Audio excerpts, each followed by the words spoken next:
My name is Elaine Grace. For those that don't know me, I'm the Deputy CEO and Head of Public Policy here at the Actuaries Institute. I would like to welcome you to today's Insight, Understanding Unconscious Bias.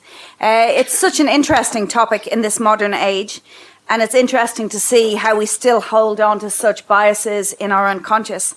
I know in our office we found it very engaging taking part in the Harvard test and discussing the results. I'm not sure whether all of you have had a chance to complete it. If you haven't, have a look afterwards. But in the little blurb that we sent out about this session, there was a link to the Harvard test. So I hope you got a chance to participate. We're obviously very lucky to have Kate O'Reilly here with us. She is the Managing Director of Optimus Consulting. She works with large firms in Australia advising on the retention, promotion and attraction of women. She also runs North Lewis Advisory, a firm that provides strategic planning and advisory services to government clients. Kate has previously worked in a range of private and public sector roles in Europe, Africa and Australia. She's been a finalist for the Deloitte Businesswoman of the Year and was appointed to Deloitte's Emerging Leaders Council. She has been the Treasurer of the United Nations Development Fund for Women, UN Women Australia, and a Director on the board of Girl Guides Australia. She is also a member of the University of Sydney Alumni Council. So with that, I'd like to hand over. Thanks very much. Well, thanks very much. Look, I'm going to stand behind this lectern. It's not my preferred spot, but we've got a lot of people webinaring in from Melbourne. So I've been told I've got a radius from about here to here. I'm not allowed to move around too much. So forgive me for standing behind here. I think, forget about unconscious bias. What's the psychology that no one ever sits in the front rows at these things?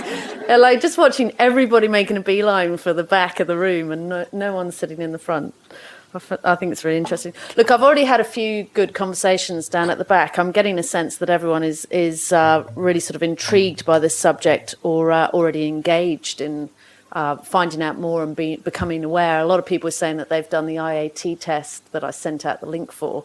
And either they were really surprised by the results or they were sort of quietly pleased by them.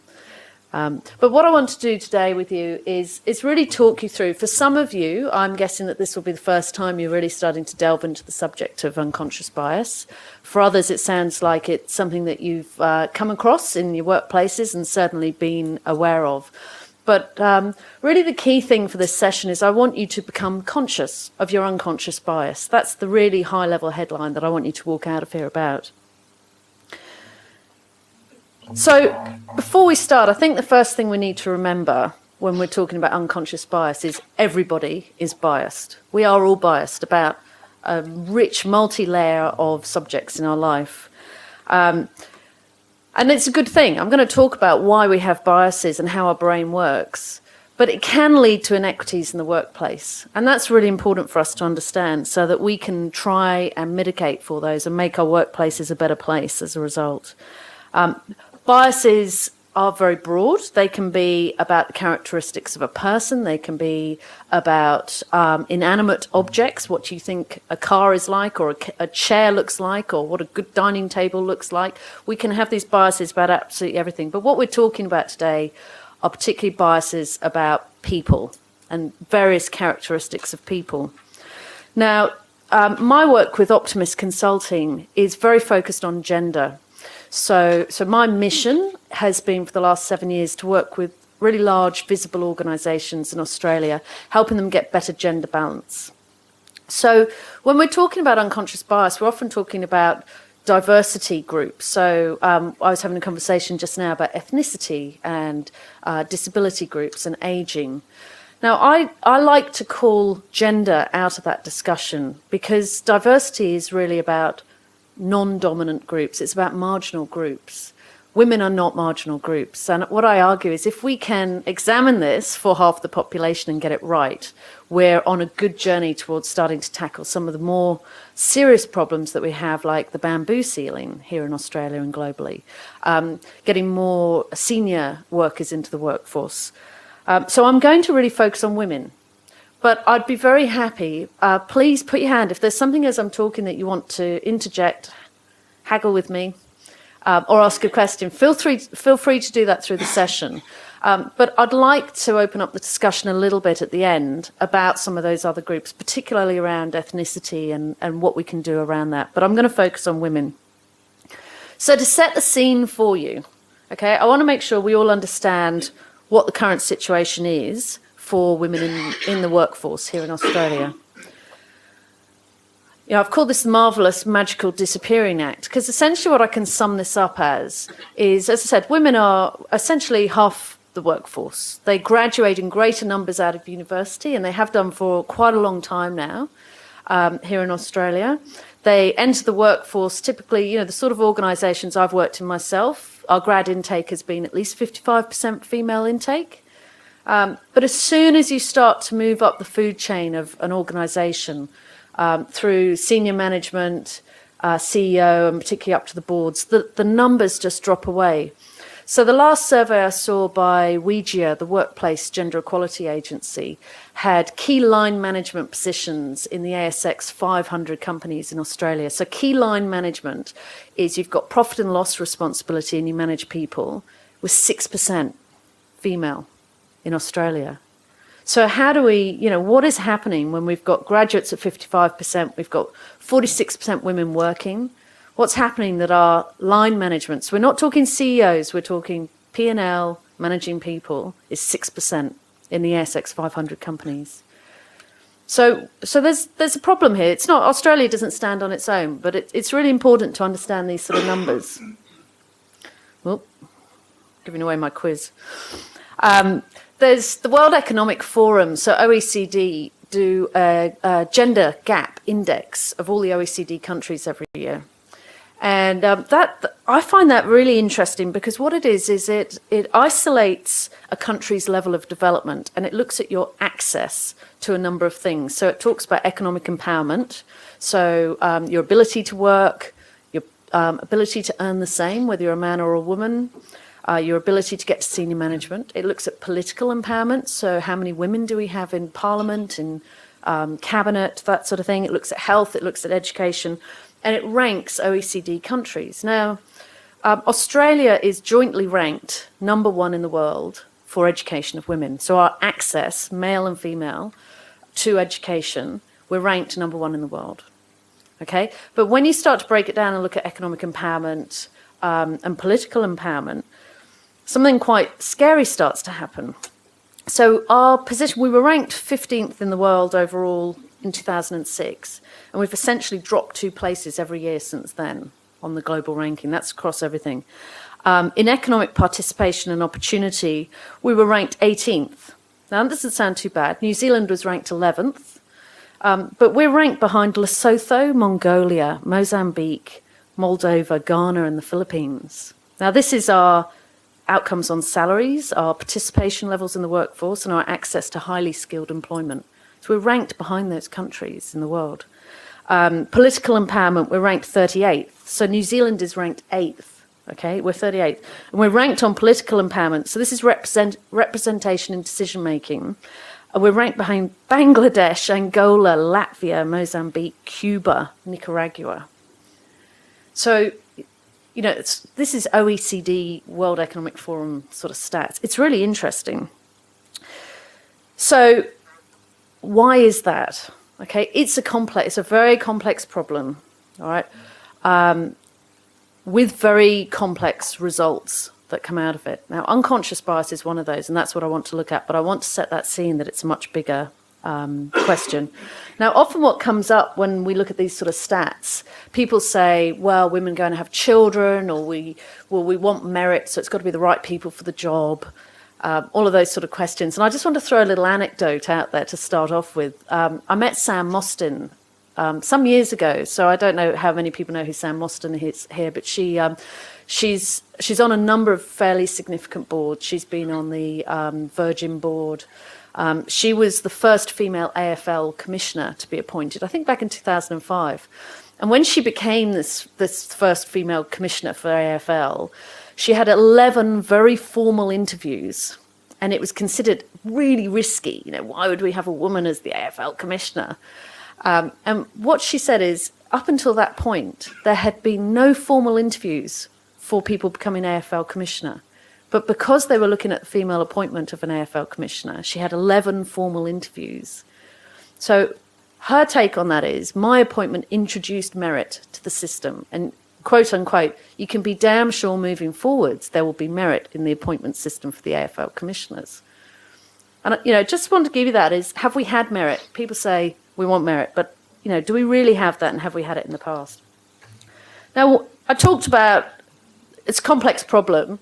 One of the results of that I always like to share, because people don't often know about this, is just pay equality in Australia. Okay, it's a global problem, but I like people to know these facts. Okay, so I'm going to do a really quick quiz here. So, how many people would go for, so what percentage, so this is full-time normalised pay gaps, okay? This is ABS stats here, so you're actuaries, I know you're not going to argue with the ABS, okay? What percentage do full-time non-managerial women employees earn in hourly earnings compared to men's? So, who's going for A? Okay, who's going for B? Who's going for C?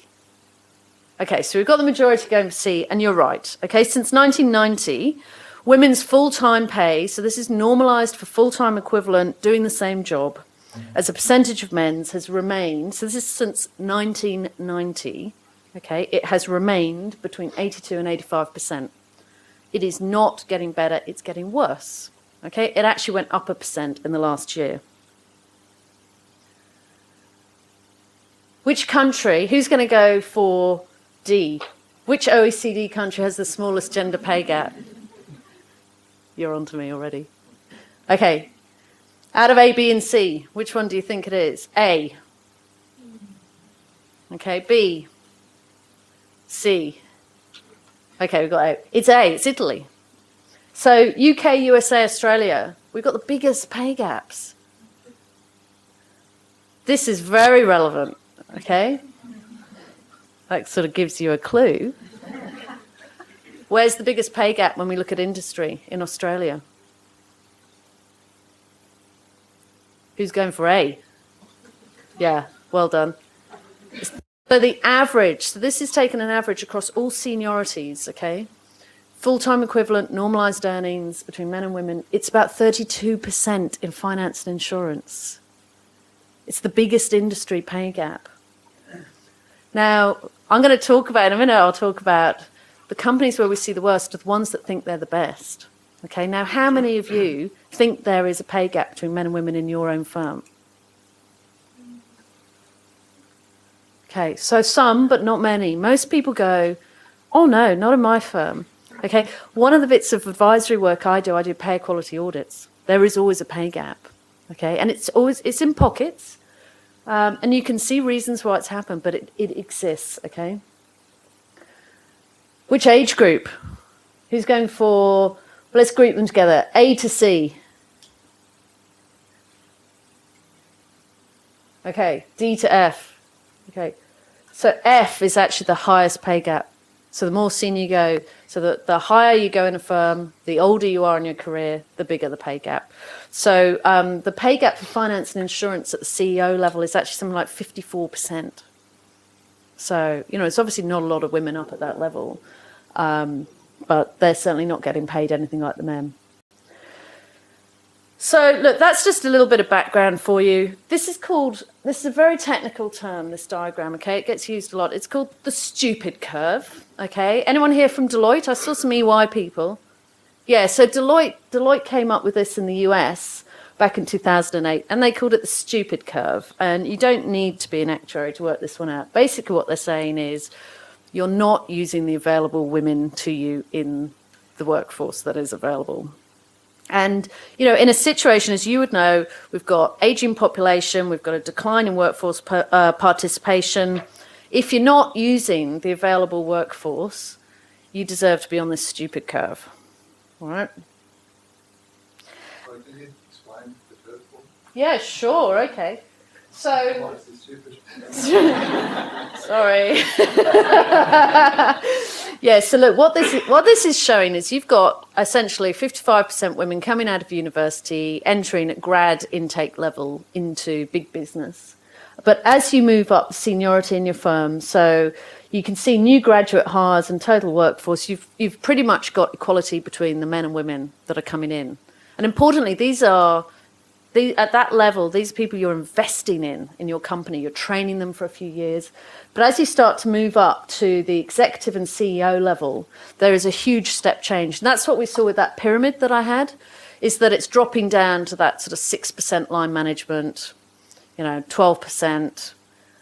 You've got a huge step change. Now, where are those women going? Okay. A lot of people say, well, women go off and they have children, and they disappear into this black hole in the earth and we never see them again. It doesn't work like that. My experience is women have children. They become, if you look after them and you have the right policies, they become very sticky employees. So part of the work I do is recruitment. It's very hard to steal and poach women who've had children who have been looked after by companies. They don't want to go. So what happens? Where do they go? They're not in the top of these big companies that have invested in them at the start of their career.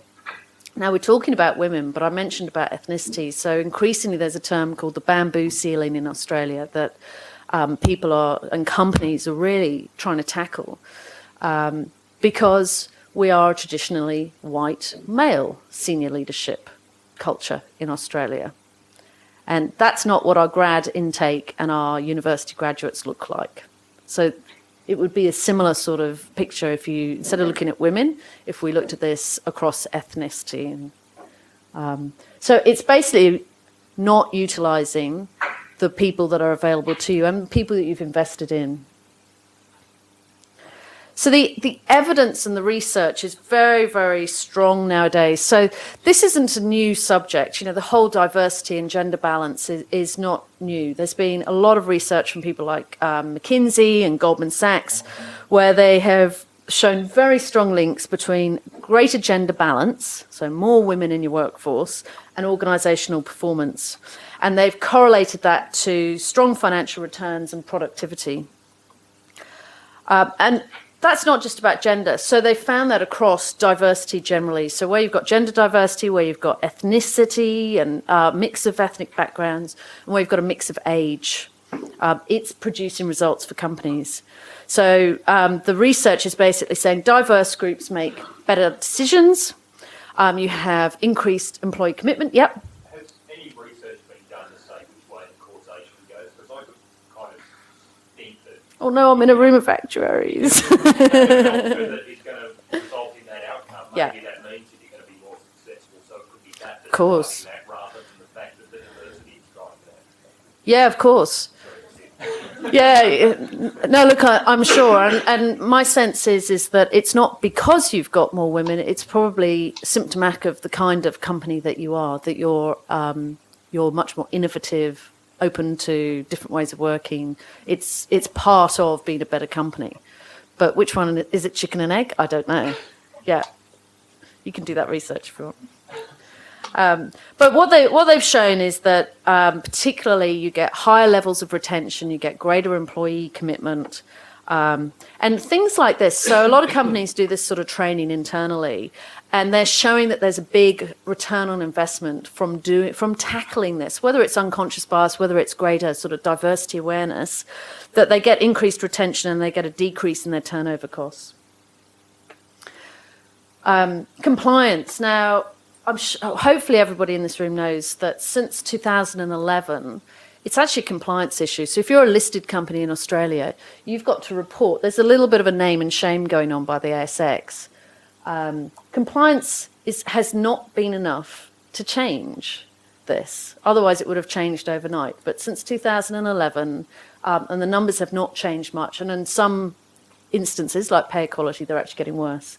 But there is now a compliance issue around diversity for listed companies.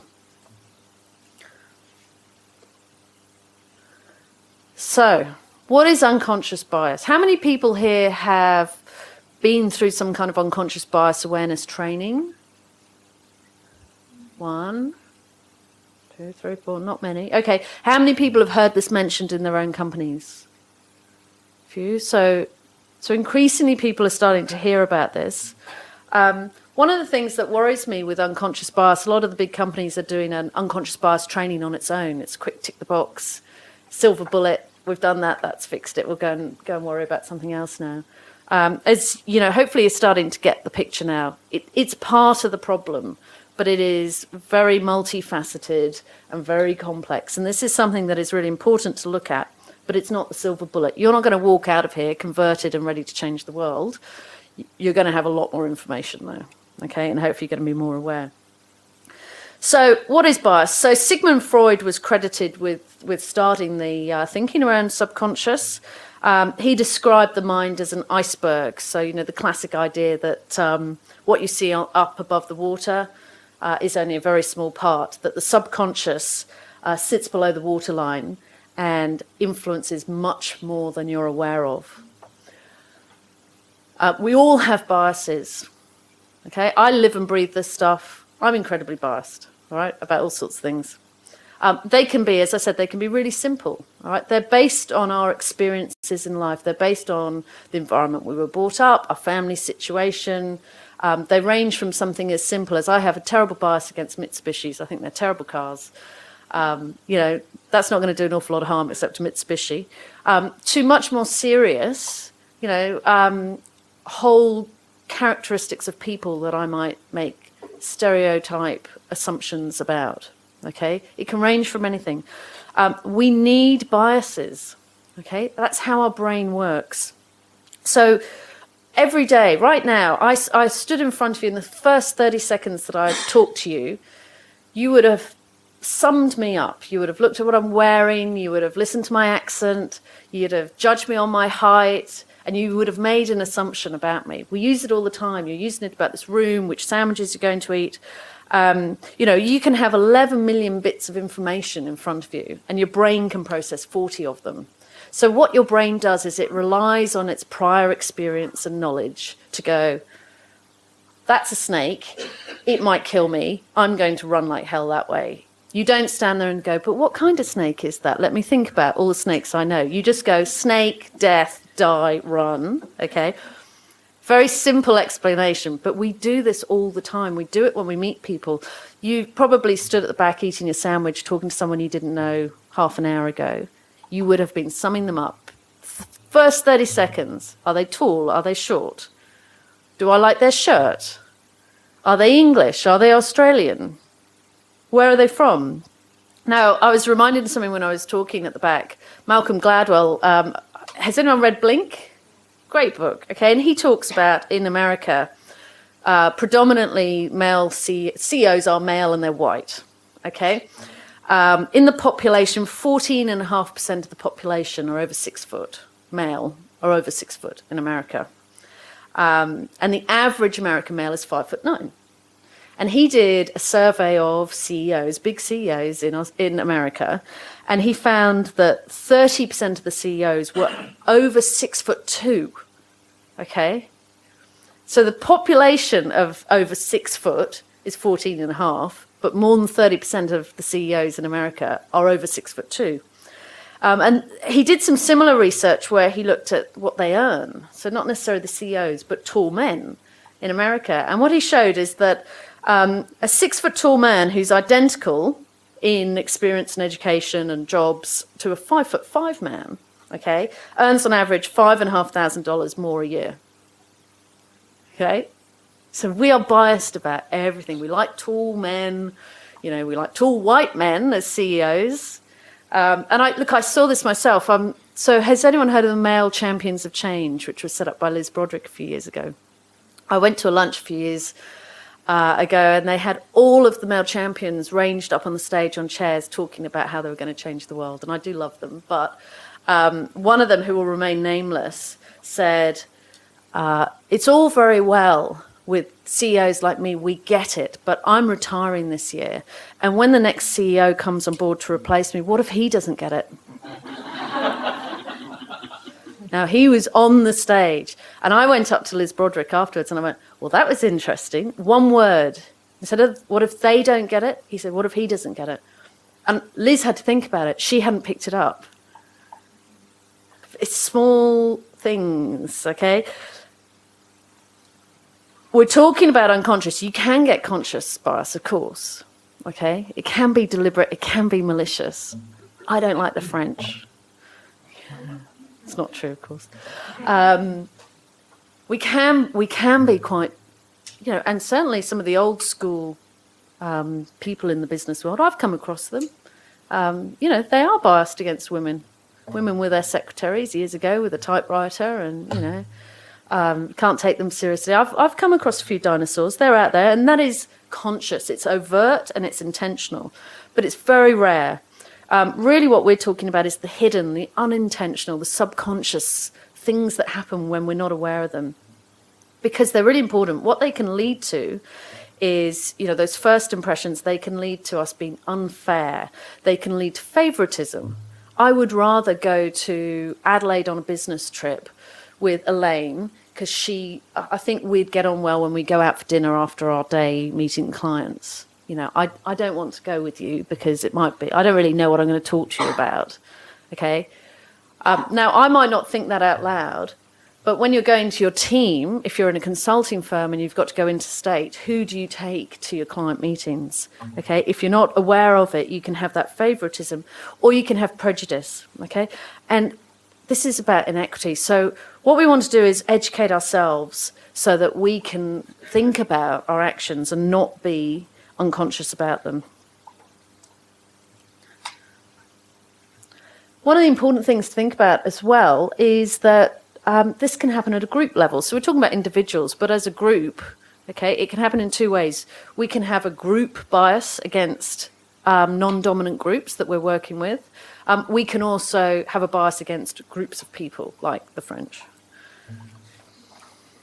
I shouldn't mention them. Yeah. Oh, very successful. Yeah. One question: how much do you think happens at the recruitment phase? How much do you think happens beyond that? Because obviously, recruitment, by its very nature, is a very, very quick snapshot of the person. Yeah. How much do you think that kind of numbers is, I would say, drifting once recruited? Yeah. Look, this touches on some really key parts of your work in the workforce. Recruitment is definitely one of them, but promotion and performance management is the other. So basically, anything where you're assessing people is the headline stuff that we need to think about here. And then the secondary stuff is our everyday interactions, how we work with our team. But if you want to shift the numbers, you need to be thinking and aware of your biases when you're recruiting or promoting or doing performance management. So the reality that you perceive may not be the truth, okay? Your brain lies to you, right? Mitsubishi are probably great cars, okay? I am biased against them. If I'm aware of that, bias, then I can examine my decisions and my thinking in situations that are important, like buying a car, recruiting, promoting, performance management. And there are situations where you are much more likely to use your bias, okay? So this is like the perfect storm of ingredient list for you to be absolutely biased as much as you like. Lack of information. So if Elaine stood up, if I was out in the corridor and Elaine stood up and said, I've got a woman who's going to come to talk to you. Okay, you've got very little information about who I am or what I'm doing. So you're going to go, ooh, woman, what do I know about women who are going to talk at these sort of things? Is she going to be boring? Or because I came to 3 of these with a woman and I fell asleep in them. Or, you've got not very much information. Okay. If you found out a few more things about me, well, I've been consulting around this for 7 years. I'm an expert in improving diversity. You might start to think more. Maybe favourable, maybe not. Stress, so competing tasks. So if your goal is to get somewhere, then you're going to be a lot less interested in collecting information as you go along. Okay, so stress from competing tasks is going to get your brain relying on unconscious bias. Time pressure is another for the same reason. If the representatives of one group are overwhelmingly present and another group are hardly present, so for example, a room full of men, one woman or no woman, then a lack of representation from those groups is going to make it easier for you to rely on biases that work for the group that's in the room. Okay, and obviously, like I said, I'm talking male, female, but it could be any mix of dominant and non-dominant groups. So in experiments, increasing the female share, those who were being performance rated, where you had some critical mass. So you were assessing a team where there was at least 30% females and 70% men as a minimum, okay, was where you started to get fair assessment of those people. Anything less than 30% is generally considered critical mass or not critical mass. So this is very important when you start to think about recruitment. As you were saying, if you have a lot of companies have been taking it very seriously about recruiting more women and have been saying things like, make sure there's one woman on the shortlist. Well, what's that going to do? You've got 11 men on the shortlist and one woman. Now, we know that critical mass from all the research and the evidence is really important. You're not going to assess that woman fairly against the others.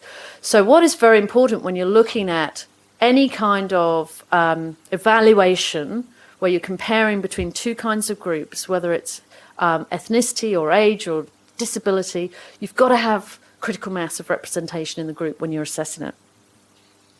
Otherwise, you're going to rely on your biases. Now, there's some examples that I can share with you about this. So one that often comes up, I don't know how many people have heard it here, but blind auditions in orchestras. So there was a lot of orchestras just couldn't get critical mass of women in the orchestra. And typically you would walk out onto the stage and you'd sit there and you'd play your instrument and you'd get selected. And what has happened, now Sydney Symphony Orchestra is one of the orchestras that has done this. I have a lot to do with them.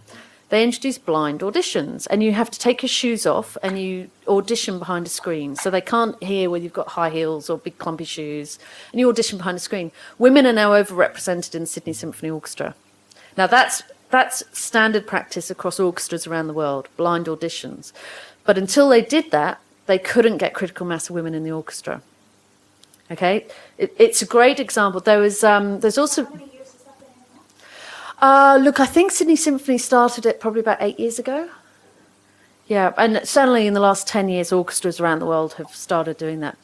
Now, so with clients, I often advise that we have blind CVs. So I take names off CVs when I can, for exactly this reason, because there's been a lot of research looking at different ways of cutting it on CVs. So what they've done is they've taken identical resumes. At the simplest level, they've put a male name and a female name on an identical resume, and they've sent out 5,000 CVs. They did this in the UK. And then they've measured, the phone call follow-up, the invite for an interview.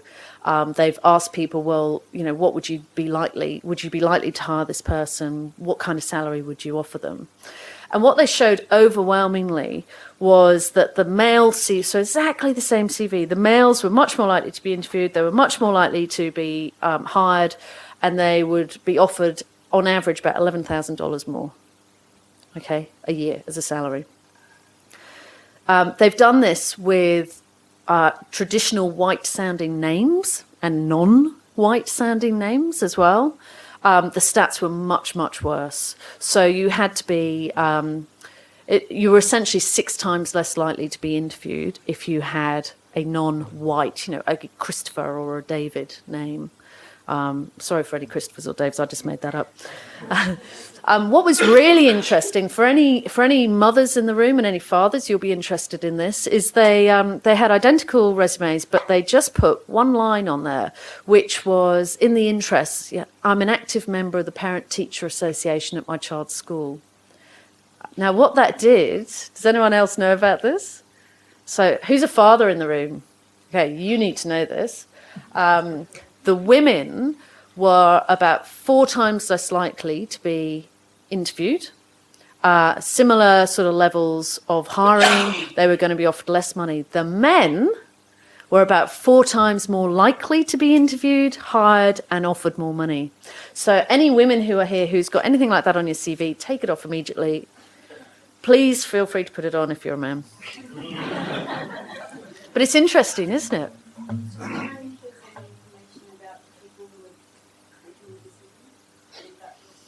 Look, they just went for numbers, so they went for around 5,000. So, yeah, I mean, obviously you need to have a look at that. But it was really examining at a large scale what the change of a male-female or an ethnic-sounding name or I'm plainly a parent does on a CV.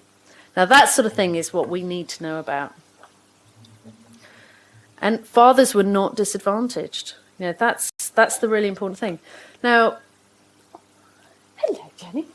Sorry, I'm late. What's important is we can look at these the results of bias, okay, and often it can look insignificant. You didn't get taken to Adelaide on that particular client thing, okay? Yeah. You know, you joined as a graduate intern into a professional services firm, and you've started on $3,500 less than the guy who came out of your course with the same qualifications. That's pretty standard, by the way, the pay gap as you go into, say, a professional services firm. It's about $3,500 between men and women. Be absolutely out of the same course with the same experience. So it doesn't sound that much. You know, it's not right, but it doesn't sound that much. But what happens is it's incremental.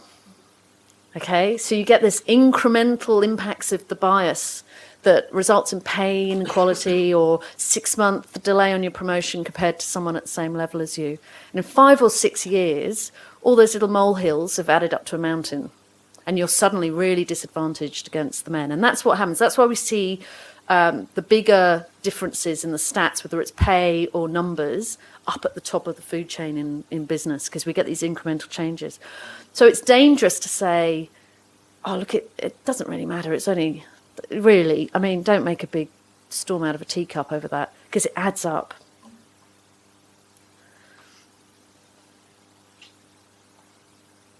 So some common types of bias. So this is what I want you to focus on. These are 3 areas that I think are most prevalent in your business world. Okay, performance bias. So the way that this plays out is that people who are in a dominant, more powerful group, so it could be male, female, it could be some other characterization of your workforce. Okay, they are judged on their potential. So let's say you've got a tall, white, sporty University of Sydney graduate, okay, male, he's come out. He is much more likely to be judged on his potential in the firm, okay? You get a short, Asian girl coming out of the University of Sydney, she's not sporty, okay? She's going to be judged on her accomplishments. And it's a big difference, okay? The dominant group gets judged on their potential. The non-dominant group, the one that hasn't got critical mass, they've got to prove themselves. Okay, and this is what we see with the orchestras, with the blind auditions. We see it with the resumes. Okay, that's what's backing this up. Study after study shows that we don't judge equally potential and accomplishments. And relevant to females, male performance is often overestimated, and that's really what, you know. I sound a little apologetic, but you know, this is what we're showing, and that is from there was a really interesting experiment I was reading about when I was preparing for this, which is mothers estimating the ability of their baby to crawl, okay, and they overwhelmingly overestimated the ability of a male baby to crawl versus a female baby. So you know, I mean, we all do it, and it starts with things that seem very inconsequential. And look, the same sort of research has been done around ethnicity. You know, I've mentioned around the identical resumes, really making a huge difference. And what we're talking about is it makes a huge difference to the opportunity that people get. You know, it's not that we are doing something trivial. We're dealing with people's ability to earn and have a career. It's very, very important. Their rate of being hired and their rate of being promoted can be lower if they're in the non-dominant group. Competence and likability. So this is something women often face a trade-off between being seen as competent and being liked that men don't. Okay, and we see this most often in the media. You know, I saw something the other day about Hillary Clinton should smile more. You know, I mean, really, she's running for the president of America. You know, her ability to smile is sort of thing. But, you know, does anyone say anything like that about Donald Trump? And they might say other things. You know, I'm being a bit obvious here. But, yeah. Is there any evidence that women in leadership positions are more or less biased in their judgment? There's evidence that we are all biased. So it's very much about the individual biases. This goes back to what I was saying about it's based on your own experiences. Women can be awfully biased against other women, in the same way that men can be awfully biased against other men or women. You know, we're all... And if we haven't got time today, but if we went around and shared people's results from the IAT, they're all going to be very different.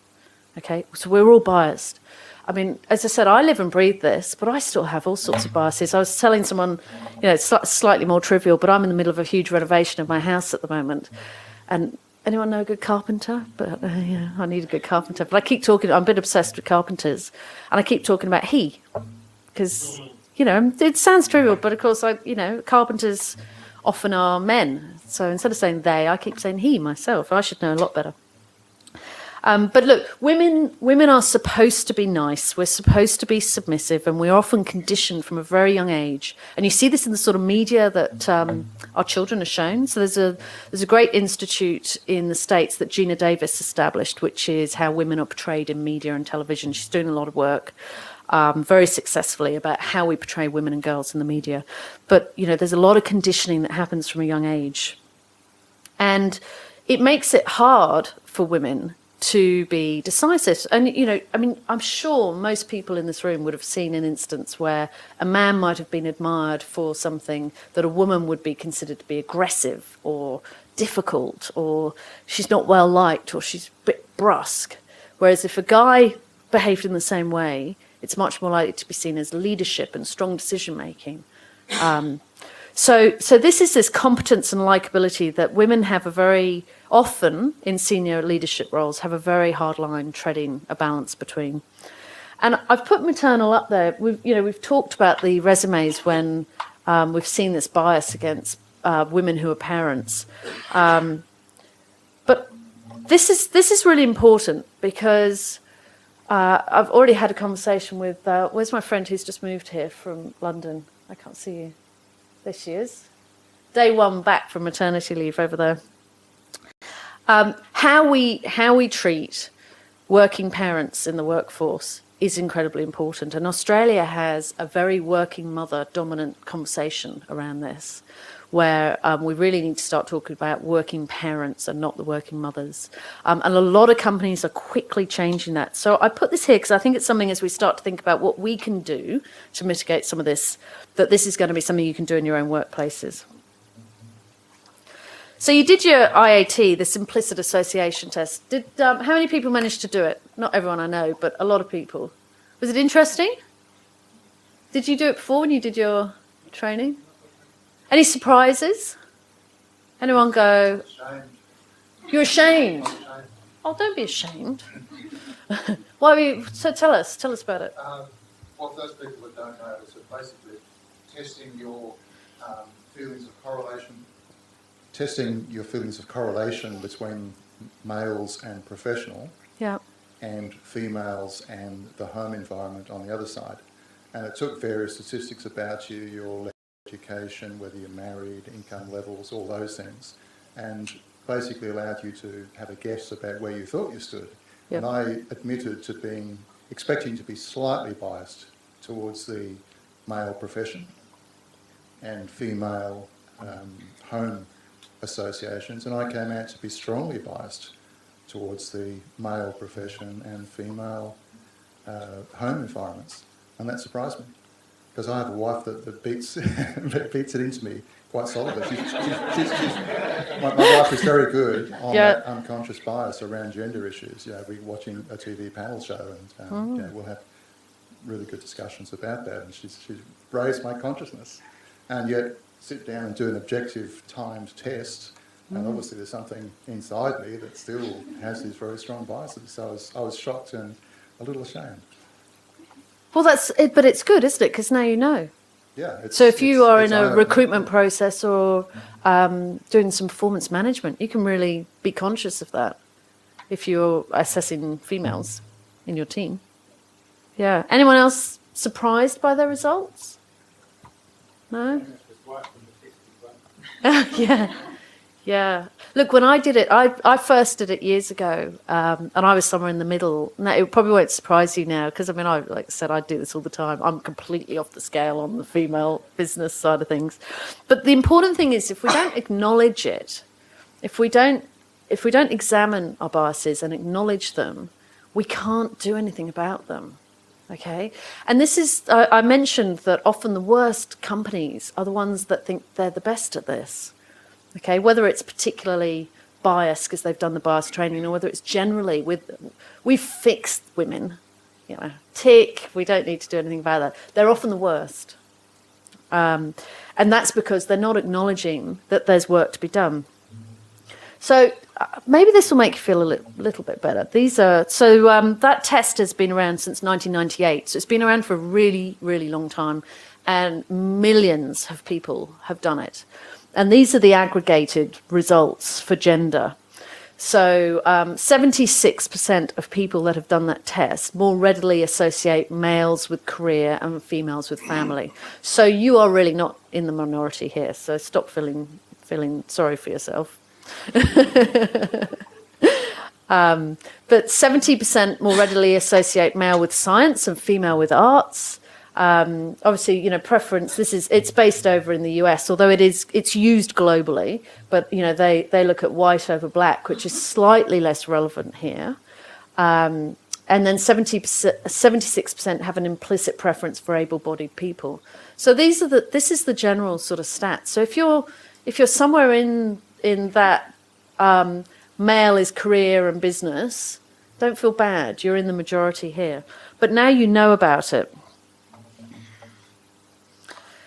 And knowing about it is everything. So I often think with unconscious bias, I think about when you learnt to drive a car. So I don't know if you can remember back, I learnt to drive a car a really, really long time ago. But you get in, you get told, right, you're going to move lanes, you've got to check your mirror, you've got to put your indicator on, look over your shoulder, okay? Now, when you're first learning to drive a car, you don't do that easily. You have to have a checklist. Number 1, check your mirror. Number 2, put your indicator on. Number 3, look over your shoulder. Okay, it's a low competence. It's very low consciousness. All right? And that's where you probably are right now in this discussion. All right? You may have done your IAT test, so you might be a little bit more conscious about your biases, but you've got low competence about how to deal with it. What you want to do is get to a point where you've got very high competence and very high understanding of your biases and how to deal with them, so you don't think about it, okay? And this is the problem, is your unconscious bias, in the wrong sense, has got you to that point where you don't have to think about it, you just do it. So it's how do you address it by moving through that level of consciousness and competence. So when I work with an organisation around this, and I think this is really important for you when we start to think about what can you do, because you can address this as an individual, okay? You can mitigate for your own biases as an individual. And that's very important, and we're going to talk about that a little bit more in a minute. But within your organisations, you can become advocates and champions for this. You can question this. It's a little bit, I don't know who saw David Morrison when he did his famous speech as Chief of the Army a few years ago after the Jedi Knight scandal, whatever it was. I filtered it out of my brain for being awful. He said the behaviour you walk past is the behaviour you accept. Now, what I want you to do within your own organisations is become that person who questions and challenges and thinks ahead to make sure that biases are being addressed. And at an organisational level, what you can do is, do your companies run unconscious bias training? Do they do any kind of diversity awareness training? Is it something you tick the box as an intern and that's it, never to be spoken of again? Should they do something? Go to your HR, talk to them about it. If you see in the HR processes, in talent, promotion, recruitment, if you see that there is any kind of group that's not getting represented, question it. Look at how you make decisions. So a great example is when you start to look at recruitment. So whether it's internal, whether it's through a search firm, often in recruitment, people will say things, if they look at a candidate, they'll say, oh, it's just not a right fit. How many times have you heard that? Oh, it's got to be the right fit. What does that mean? Okay, it's something we've got very comfortable with. or just, culturally not the right fit. Okay, there's some good sweeping generalizations that have crept into recruitment being quite acceptable. Okay, what do you mean by that? Because what it probably means is they don't look like me. Okay, people like to recruit in their like. I do it myself when I'm recruiting. I look for the mini-me. I need to look for someone that's not like me. We all do it. We're comfortable with people like us. So look for that. Keep an eye out for it and hold people accountable. If there are policies and practices that are not being accepted, not being run, hold them accountable for it. So as I said, these are things that you can do in your company. What can you do at a personal level? Okay, you can, obviously, you've taken the first step today. You've come to this session. For some of you, this will be the first time you've heard about unconscious bias. For others, maybe it's the second or third time. But keep an eye out for other bits of training, other things that can make you more aware of it, that you can share with others, that you can promote, send out to your team. Consciously seek out and make room for the facts about these sort of things, and look for the evidence and the information that can contradict some of the assumptions that you might hold.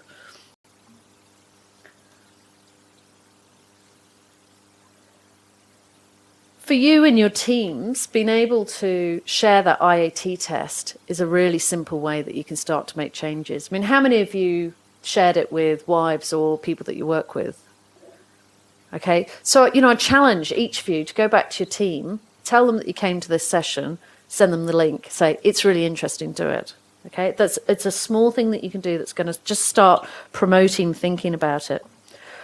You need to remind yourself to be fair and objective at key times. So we've touched on recruitment, we've touched on promotion, we've touched on performance management. All right, you need to be looking for critical mass. Remember my ingredient list for the perfect storm of bias? Okay, let's reverse engineer and make that a different list. Give yourself time to make decisions. Don't rush recruitment. Don't rush your performance management of your team. Okay, don't try and have competing tasks. Get diverse people involved in recruitment. Make sure you've got a mix of people on the selection panel. Make sure you've got critical mass of different groups of people, that it's not all white male actuaries when you're recruiting, okay? Because there's plenty of women. I can see them all here. Look, I do, but most importantly, I support targets. And I support targets because both quotas and targets have got evidence that they work.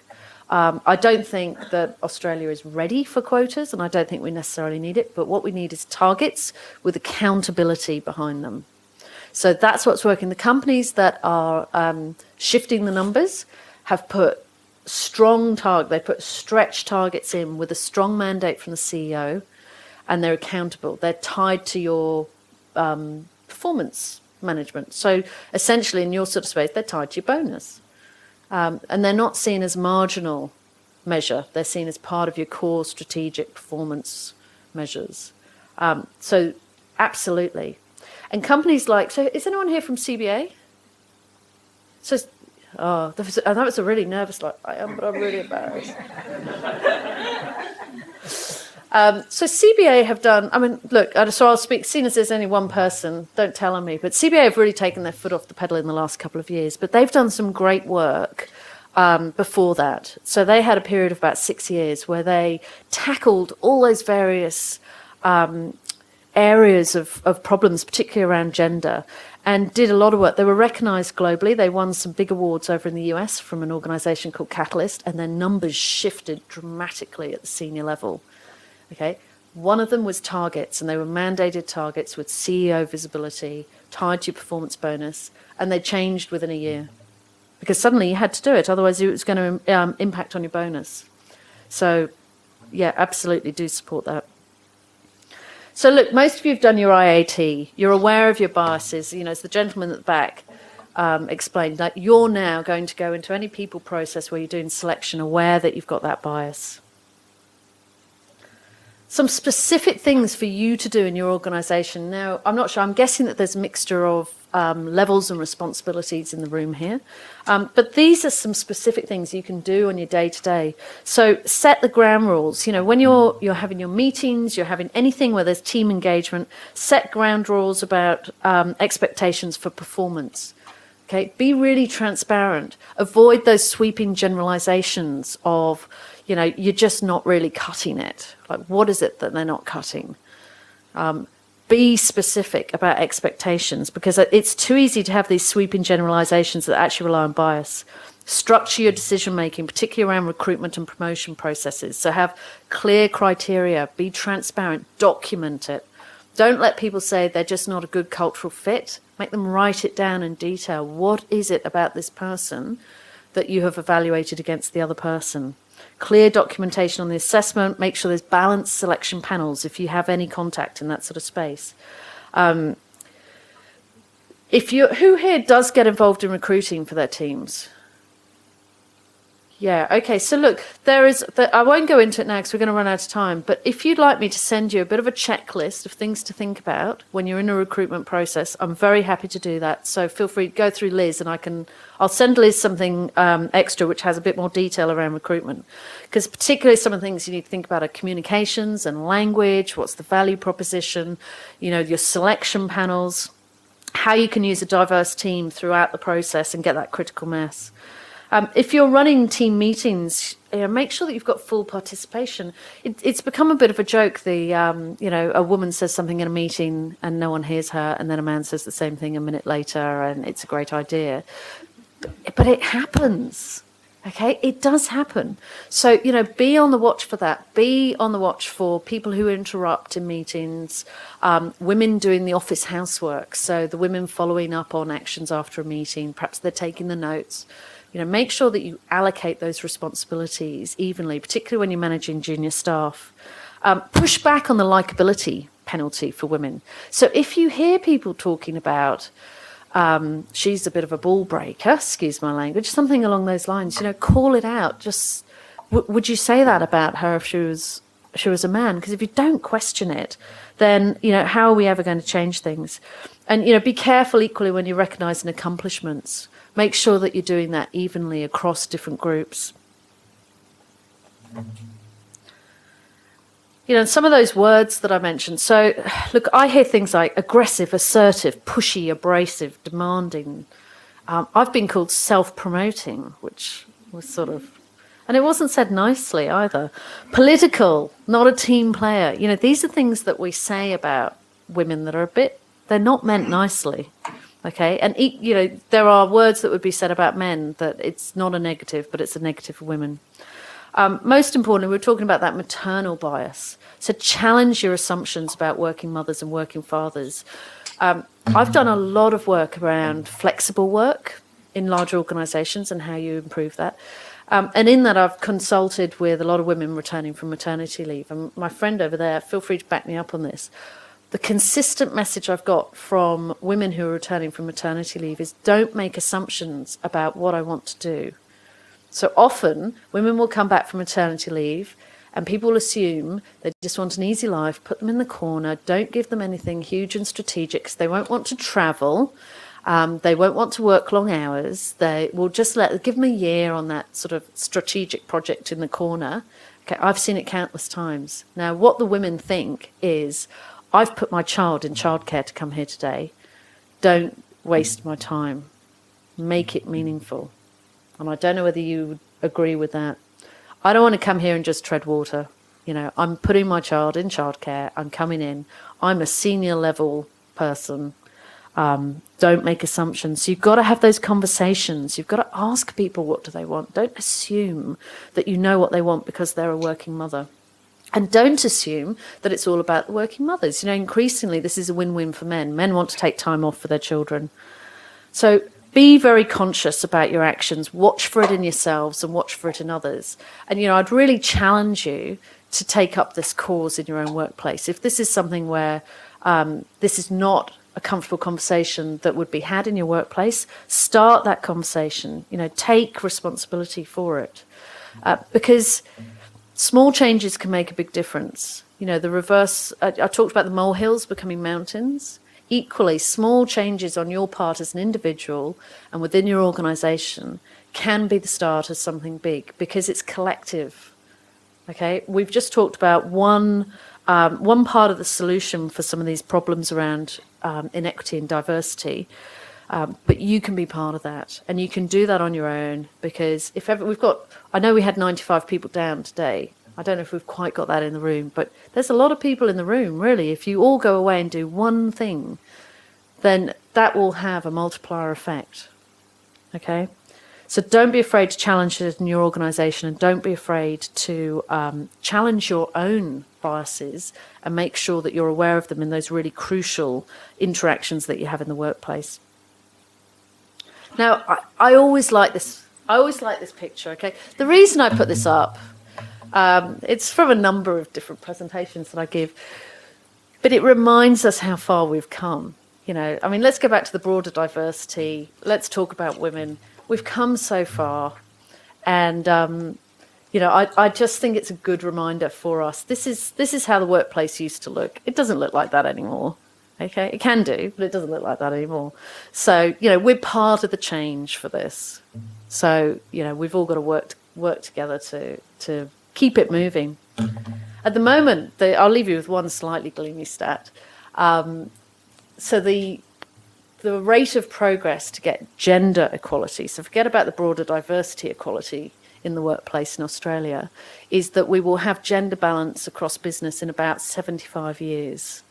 Now that, some people might go, well, that doesn't sound too bad, but 20... Yeah, exactly. I mean, I was in Jenolan Caves last year. They're 340 million years old, so it doesn't sound too bad. But intergenerational change is taken as 21 years, I think. That's right, is it? I mean, you guys would know that. I heard one interesting comment there about 10,000 years to get here. They reckon in caveman days it was much more equal. Yeah, probably. When they look back on the history, it's actually just since the Middle Ages that this is actually all evolved. Yeah. Well, but so 75 years, I think I'm right here. You guys can all shout me down because you all know this. That's our great-great-grandchildren at least. So your grandchildren will not experience gender equity in the workplace. They won't have gender balance. Your great-great-grandchildren might be starting to. So that starts to sound a lot further away. So what we need to do is accelerate the change that's happening now. So, questions? Feel free to throw some horrible ones at me. You won't be the first. It won't be the first time I've heard them, guaranteed. You can't ask a bad question. So, when you look at Australia compared Yeah. to other countries, so I believe that normally Scandinavia is normally the most gender equality Yeah. countries. So what sort of things are they doing which Australia isn't, and what should be doing here? Okay, well, there's a range of things that happen, and they happen at the country level, government level. They happen at the organisational level. They happen at the societal level. That have meant that Scandinavian countries are generally streets ahead of the rest of the world on gender equality.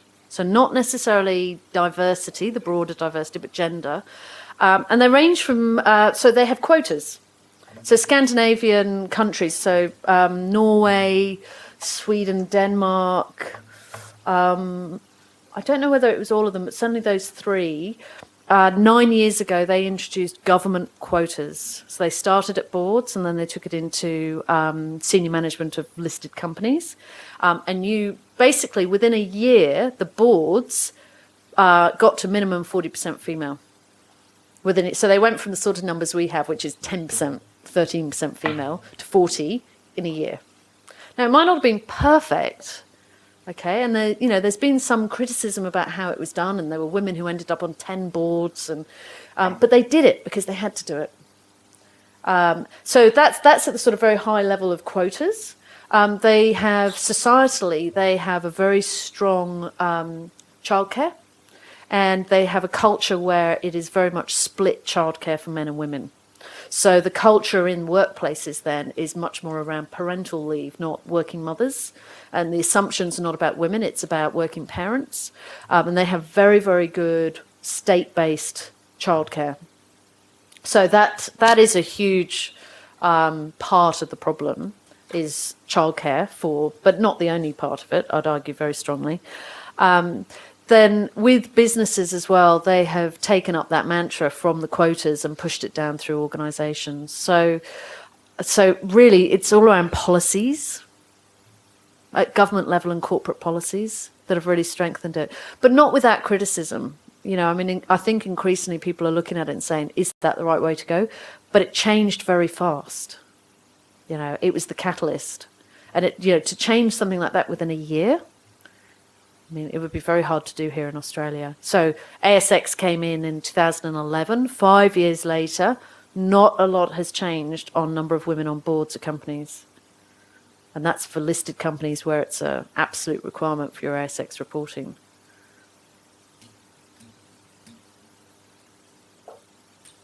Yes.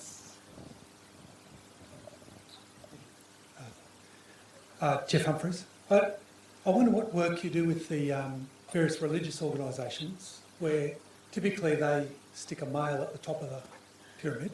Yeah. And so many of us are brought up through that sort of religious thinking and it being our, I don't know, some sort of ethical basis for our life, but it's always a male as the god. And second question, what role do you think testosterone has in the ability of males to get promoted? Testosterone. Right, congratulations. You've asked me 2 questions that I have not been asked before. But it's easy to answer the first one. What work have I done with religious organisations? None.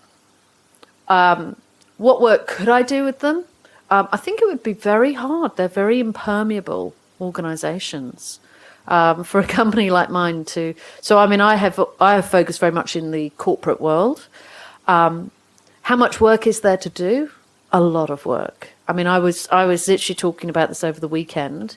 You know, to be honest, I won't get into it because there might be some religion is a very difficult place to go on this discussion. But, you know, my views on getting better gender balance at the top of any organisations would apply to religious organisations as well. But that would be a really hard one. If you have some ideas, I will be very open to them. But I agree, definite, huge room for improvement there. And it's you know, a highly influential part of our society. And, you know, that's it. We've focused on the corporate world today and your organisations and you as individuals. But there's some really big questions for us as a society that I think we need to address as well. You know, and they can, if we look at our assumptions as a society around working mothers, I think is a sort of macro way of looking at this. But as a society, we have some real problems around gender and diversity here in Australia. They're not unique, but, you know, the level of violence against women that we're seeing at the moment is a very, very scary symptom, I think, of where our society is between men and women. I don't know how many know. Last count, I've sort of stopped counting. There's 34 women who've been killed by partners and ex-partners this year, and we've just hit May. So, you know, I mean, if we'd had 34 people killed by sharks, we'd be draining the oceans. But that to me is a symptom of something that's a little bit sicker in our society. I see a hand over here. Thank you for sharing your ideas. I think it's such an incredibly complex topic to deal with. I think at the beginning of the session you said maybe you could share some of the financial services organisations who are doing really well in this area and maybe probably more whether you could share the ones who aren't doing so well. Well, look, I'm sorry. I mean, I mentioned CBA. I know we've got, actually, you're still here. I thought you left. We've got one person. Look, CBA did some great work. And it is always led by the CEO. Okay, that's the first thing I would say about where have I seen this being done right at an organisational level. It is where the CEO gets it. Okay, well, they're male or female. They get it and they lead it and they mandate it. They lead the charge. Okay, that's when things happen. I've also worked with organisations where I've been dealing with the HR people culture team. Never see the CEO at all. You know, haven't met them. Haven't. Jenny knows one in particular. Haven't met them. Had no discussions with them. They have no engagement, and you know what's going to happen with the work that you're doing because it's not been led by the top. So CBA When Ralph Norris was the CEO, he led it. He really pushed it. One of the initiatives that they did was unconscious bias training, and they rolled it out. I think they rolled it out to something like 1,300 senior management across the bank, and then internally rolled it down. So they paid a consultant to do that sort of huge delivery across Australia, and then they let it sort of filter down internally. But they had targets. They did a lot of work around improving their flexible work arrangements and the policies and practices that supported that. And they had the targets. And I mean, the sort of numbers that they did. So women's representation at executive manager increased from 21 to 30%. And I think now they've hit 42%. So that's over the last sort of 6 years. But, and just sort of telling tales a little bit out of school, they're not a client of mine, so I can. It's all about the leadership. The leadership has changed. The people who were driving those initiatives have left CBA, and they are very, very much taking their foot off the pedal and resting on their laurels. So they got a lot of award and recognition for the work that they did and the numbers that they shifted. You could almost guarantee that their numbers are going to start dropping, I would suggest, over the next 2 to 3 years, because they're not doing anything. They've just made their head of diversity and inclusion redundant about 2 weeks ago. They've decided that it's not enough work for them to do. So their numbers are going to shift. Now, a company that I really, really love, who is doing a lot of work, got a new CEO last year who absolutely gets this and leads it, is Grant Thornton. So I don't know how many people picked up in Financial Review last week. They've just announced a new policy called Flex Appeal. And what they've done, they've put all jobs flexible. So you have to put a business case forward for a job not to be delivered part-time, flexible, compressed hours, whatever the model is. It cannot, the exception is you have to be here 9 to 5, Monday to Friday. They've increased their paid parental leave to 26 weeks, paid parental leave, which is the longest of any company in the country now. And they've done early access to long service leave. So if you've been working there for 2 years, you can access your long service leave. So there's 3 really challenging new policies that they've put in place that are going to they're going to set the standard. The other company that I love that's in a slightly different space, it's outside of finance and insurance, but Aurizon, which is the old Queensland Rail. So Lance Hockridge is their CEO. Again, it's all about the leader. And he has been doing some amazing work with boosting the numbers of senior women on his team. And he's not been afraid to move people around the organisation into technical leadership roles because often women congregate in the HR, people space, marketing in these big organisations. He's been putting them into, head of freight link movements from HR. And he's been saying, you will go and do this job. You're not going to stay in marketing. You're not going to stay in HR. You're going to go and lead the technical arm of the business. And he's massively shifted the numbers. He's been changing all their policies and practices. So if you're interested in some of the best practice, Google Grant Thornton stuff last week with the 3 new policies that they've put out, and Google Aurizon. They are doing great work. The trouble is that they're still in the minority. There are still a lot of organisations that are giving this lip service. So I talk about rhetoric versus reality, and there are companies that are very good at the marketing. Anyone here from Westpac? No, good. Look, they're very, very good at telling you how good they are, and particularly around diversity and around women. Women's Day, yeah. I mean, if you looked at their marketing and their marketing collateral around diversity and women, you would think that their numbers must be off the scale. They're no better, if not, they are actually worse than some of the other big banks. They're just very good at the rhetoric. And it comes back to what I was saying. The companies that say they're good are often the ones that are the worst. When you go and scratch the surface and look at pay equality, actual numbers of women above line management, they're not good. They just look good because they can tell a good story. I'm sounding very cynical here. I guess you're saying to get rid of unconscious bias, obviously we should all be calling it out a bit more. Yeah. And I guess over the last couple of years we've seen a lot of things in the newspapers, especially around the equal pay, where women have tried to get equal pay and, you know, been criticised, Yeah. and CEOs even in very public forums.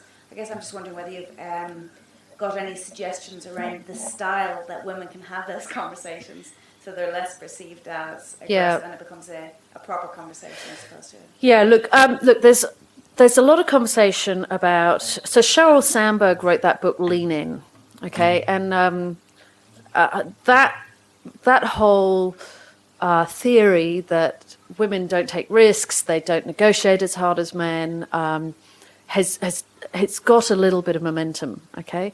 Now, pay equality. I can tell you why finance and insurance have the biggest pay gap, okay? And it's not because women don't negotiate the same level of pay as men. It's because you have discretionary bonuses. So the smallest pay gap is where you have award salaries, so things like health, hospital, so where you've got government, you've got a clear, transparent salary band for a job. They have the smallest pay gap. In finance and insurance, such a large proportion of your salary is on the discretionary pay. That's where, and I know this from the work that I've done analysing pay equality for organisations, that's where the discrepancy is coming in. So that it puts a little bit of a lie to it's women not negotiating as much money as the men. That may well be the case, but it's not the primary cause. The primary cause is that the discretionary bonuses given to women in finance and insurance are much, much less than men. Now, women can't control that because that's you as line managers deciding on someone's level of performance. Did they exceed expectations, and what part of the bonus pool are they going to get? Yeah. Yeah. Now, just a slight sort of side story to this. I won't mention who it was, but I was speaking to a woman who had recently joined the board of one of the big banks. And she was saying that the senior management bonus pool came to the board for approval. And she said, well, can we just do a quick slice as percentage of salary, male, female? And it was basically about 50% less for the women than the men. And it went back to the CEO with a please explain, please fix. Now, that had only happened because she had questioned it at the board level. Now, imagine how often that, in a big bank, you've got 36,000 people working for you. How often is that cascading down through the organisation? So I do think there's an element, and I see this myself. When I'm recruiting women and placing them in, they'll often, especially if they're on very big salaries, they're often a bit apologetic, you know. And the men are never apologetic, but the women can be a bit like, I know I earn a lot of money. I'm sure I'll have to take a drop in salary if I move jobs. Why would that be? But they can often. So there definitely is some truth in that women can be apologetic when in those sort of senior roles. And that must come through in their negotiation. But the problem in finance and insurance, the reason why you get that 32% pay gap is discretionary bonuses, and that's in someone else's control. So that's where it becomes really important for you as line managers. I'm sure most of you have got people in your team that you do performance management, and you decide, have they exceeded expectations? How will that affect their bonus? You're part of that process. That's why it's really important. How are you evaluating the women in your team against the men in your team? How are you evaluating people that are not traditional white backgrounds? You know, if they are not the critical mass, if they're not the dominant group, if it's all men and you've got one woman in your team, how are you evaluating them? Because it affects pay equality. And that's why the numbers are so huge. And really interesting when you go and you see where it's very small. So I think the smallest pay gap is 12%, something like that. And that's in that, basically, when you get into award pay. So it's still not perfect, even in award pay, because people are being put on the lower end of salary brackets, not the higher. But it's much less. It's not 32%. I mean, that's enormous. You know, and people here who've got daughters that are going to go out, you know, how would you feel? You're investing in their university education, you send them off and they're going to earn 70 cents in the dollar. So, any other questions? You can wind me up, Jenny, if you want to. Thank you. So for those who don't know me, I'm Jenny Lyon. I've had the great pleasure of doing some work with Kate, which is how I knew all about her work on unconscious bias and various other things. So she's opened my eyes a lot, and actually it makes me almost feel I'm more biased than I realise sometimes, as you say, once you become aware of it. But you've also given me a great line for nobody is now allowed to say to me, this person is not a good fit, without giving me a lot of evidence for why. So anyway, I hope you've enjoyed the talk and made you all do a bit of thinking. If you'd just like to thank Kate for me.